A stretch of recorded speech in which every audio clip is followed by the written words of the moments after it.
Bueno, vamos a meternos de lleno en el complejo y la verdad fascinante mundo de los dioses mexicas. Y es que su panteón no se basaba solo en el poder, que va, se construía sobre un equilibrio muy delicado entre fuerzas opuestas. La pregunta clave es esa.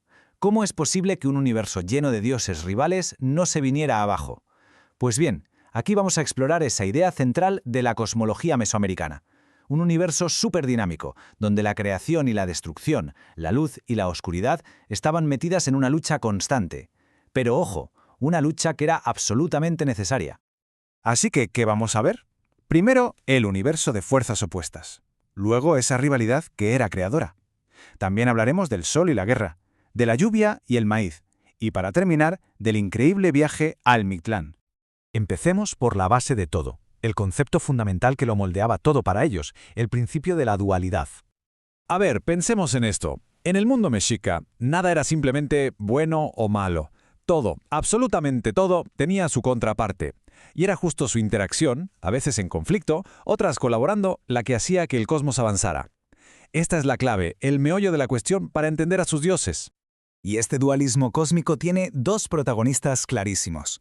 Dos deidades superpoderosas, rivales cuya lucha literalmente dio forma al mundo.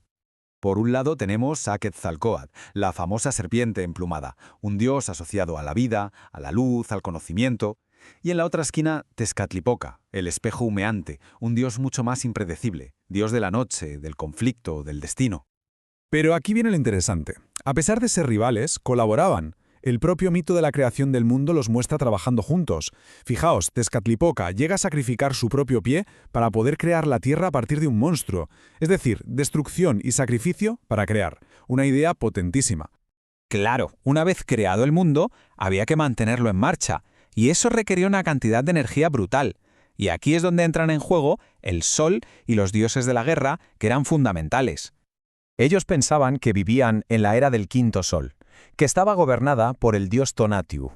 Pero este sol no era para siempre, ni mucho menos. Cada día libraba una batalla a vida o muerte contra la oscuridad de la noche. Y para que el sol tuviera fuerzas para salir cada mañana, necesitaba alimento.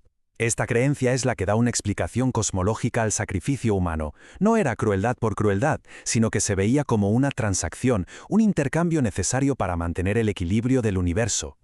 Y el gran campeón de esta batalla diaria no era otro que el dios patrón de los propios mexicas, Huitzilopochtli.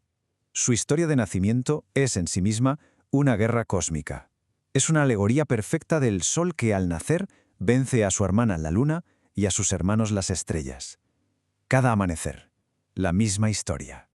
Vale, hemos hablado del equilibrio cósmico. Pero vamos a bajar a la Tierra, al día a día, porque ahí la supervivencia dependía de dos elementos clave, la lluvia y el maíz.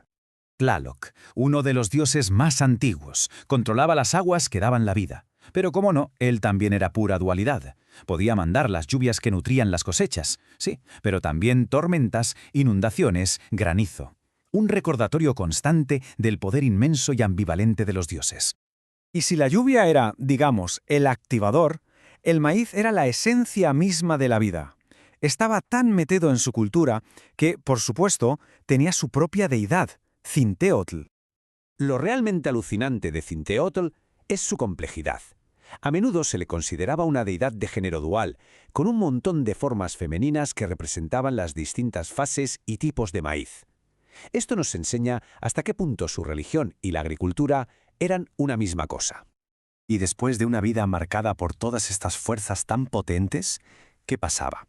Pues la mayoría de las almas, según los mexicas, emprendían un último y dificilísimo viaje al inframundo. Ese reino era el Mictlán, un lugar gobernado por el temible Mictlantecutli, un dios esquelético adornado con huesos que era el señor del lugar del descanso final. Pero llegar a ese descanso final no era ningún paseo, ¿eh? El alma tenía que superar 9 niveles llenos de desafíos durante 4 largos años. Pruebas como cruzar un río anchísimo o pasar entre 2 montañas que chocaban entre sí sin parar. Una auténtica odisea. Este viaje, al final, cierra el ciclo cósmico y nos deja con una reflexión. Si el universo se basa en este equilibrio entre crear y destruir, ¿cómo se ve la vida y la muerte? Quizá para ellos la muerte no era el final, sino simplemente otra pieza necesaria en el engranaje de un universo en constante y dinámico equilibrio. Da que pensar, ¿verdad?